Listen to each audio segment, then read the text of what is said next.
RCF.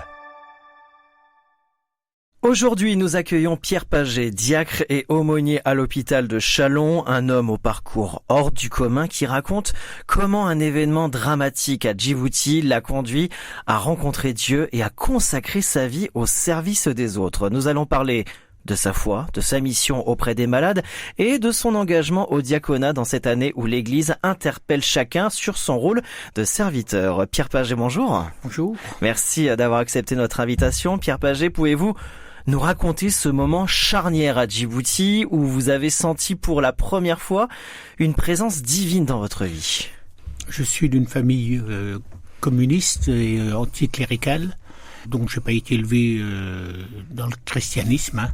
J'ai été baptisé parce que nos parents nous baptisaient un peu comme donc Camillo et Pépone, où Pépone baptise son fils, mais rien d'autre.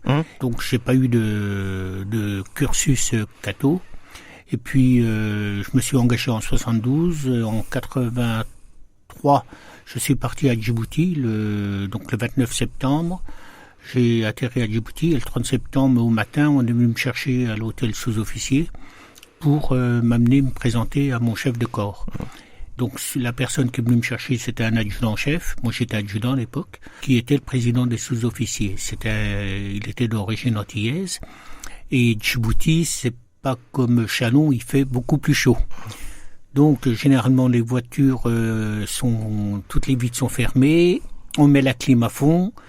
Et puis, la radio de la voiture était mise à fond aussi, et on discutait, donc on faisait pas attention vraiment à la route, et il n'y a qu'une seule ligne de chemin de fer à Djibouti. La voiture est passée sur cette ligne, et j'ai tourné la tête à droite, et il y avait un bouquet d'arbrisseaux, des trucs comme ça, mais qui cachait la vision de la ligne de chemin de fer. Et quand j'ai tourné la tête, à 1 mètre de moi, il y avait le bas d'un train. Donc le train est rentré dans la voiture, a tapé sur mon côté, écrasé toute la partie métallique de la voiture sur moi, ce qui fait que je me suis retrouvé dans une sorte de coffre. J'ai dit mon Dieu. Alors comme je dis, c'était pas mon vocabulaire.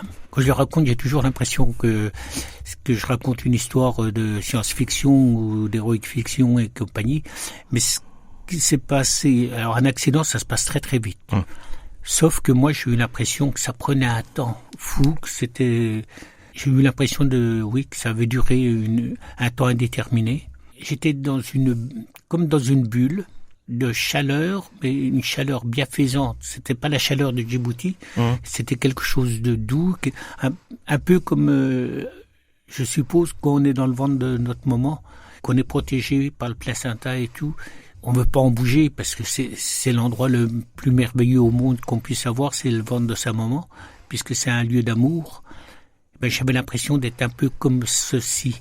Je sentais qu'il y avait quelque chose, qu'il y avait une sorte de présence, mais alors c'est qu'après que j'ai pensé que c'était Dieu, quand j'ai fait cette relecture, mais au départ, il y avait quelque chose qui me protégeait, qui m'aimait, qui me transformait, ouais. Mais j'étais bien. Alors j'ai su que la voiture avait donc été tapée par le train, traînée sur une 50aine de mètres.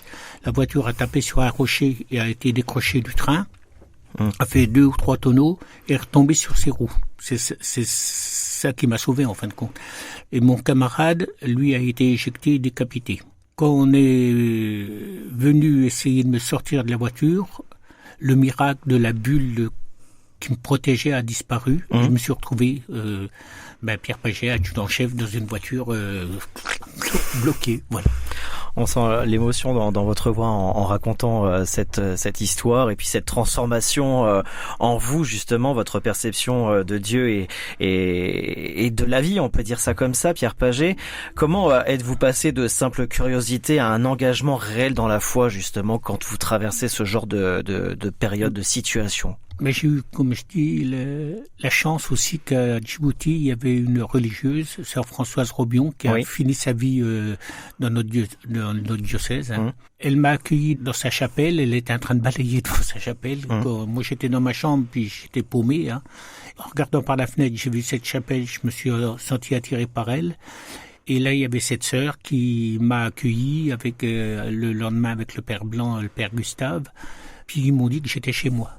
Et donc je suis venu plusieurs fois pour voir comment ça se passait parce que je me sentais bien. À un moment donné, sœur Françoise m'a dit ce serait bien que tu m'aides à faire l'éveil à la foi aux enfants. je connaissais rien. Ouais. Et en fin de compte, elle s'était débrouillée pour faire mon éveil à la foi. C'est beau. Et donc c'est elle qui m'a marqué à jamais. Et c'est comme ça qu'a démarré ma culture religieuse. Parce que la seule culture religieuse que j'avais, c'était les mythologies grecques, romaines, vikings, tout ça. Mais on peut pas dire que c'était vraiment religieux. Mais je m'éclatais dans ces croyances-là. Vous êtes ordonné diacre. 24 ans, ouais. 24 ans après. Ouais. On peut peut-être rappeler à nos auditeurs qui ne connaissent pas bien le rôle de nous expliquer en quoi consiste la mission d'un diacre dans l'Église. Le Christ, il a 2 jambes.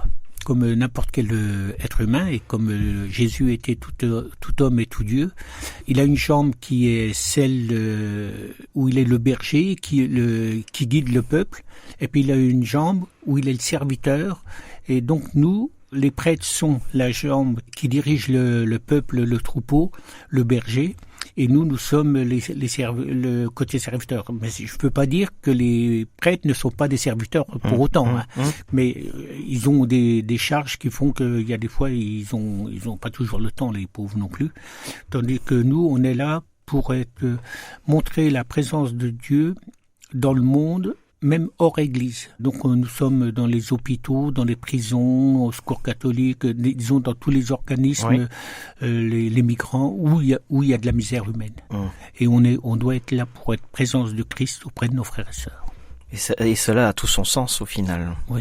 Ah oui. Tout son sens. C'est une super mission. Moi j'avais dit au Père Louis, puisque c'est le Père Louis qui m'avait ordonné, au bout d'1 an, il m'avait demandé si ça allait. Je lui ai dit, ouais, je m'éclate. Il m'avait dit, Pierre, on dit pas ça.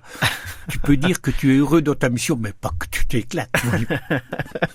Le temps passe très très vite avant de nous quitter. Pierre Pagé, en cette année d'interpellation au diaconat, quel message souhaiteriez-vous transmettre aux chrétiens et non chrétiens sur le sens de la foi et de l'engagement au service des autres? La foi, c'est quelque chose d'important. C'est que ça nous fait voir le monde différemment. Avant d'avoir la foi, j'étais égoïste. C'était ma petite personne, ma famille, mon épouse, mes enfants. Oui. Et puis, avec la foi, je me suis rendu compte que même au service de militaire, c'était pas seulement servir le drapeau et la nation, c'était servir aussi ceux qui habitaient dans ce pays. Donc, le côté humain m'est apparu que je n'avais pas tant que ça avant. C'était les couleurs de la France, ça me suffisait.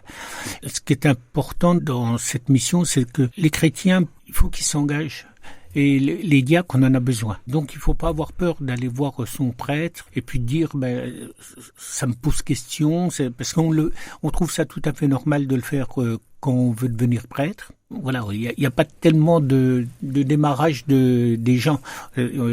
C'est généralement l'église qui appelle des paroissiens, mais il n'est pas interdit à un paroissien de sentir un appel pour le diaconat. Et le diaconat, c'est vraiment quelque chose pour moi vraiment d'essentiel parce qu'on est vraiment au service de nos frères et de nos sœurs. Merci Pierre Pagé pour ce témoignage, on peut dire poignant, qui nous rappelle que la foi peut surgir dans les moments les plus inattendus et qu'elle peut devenir un moteur pour accompagner et soutenir les autres. Merci Pierre Pagé pour ce témoignage. Merci Christopher.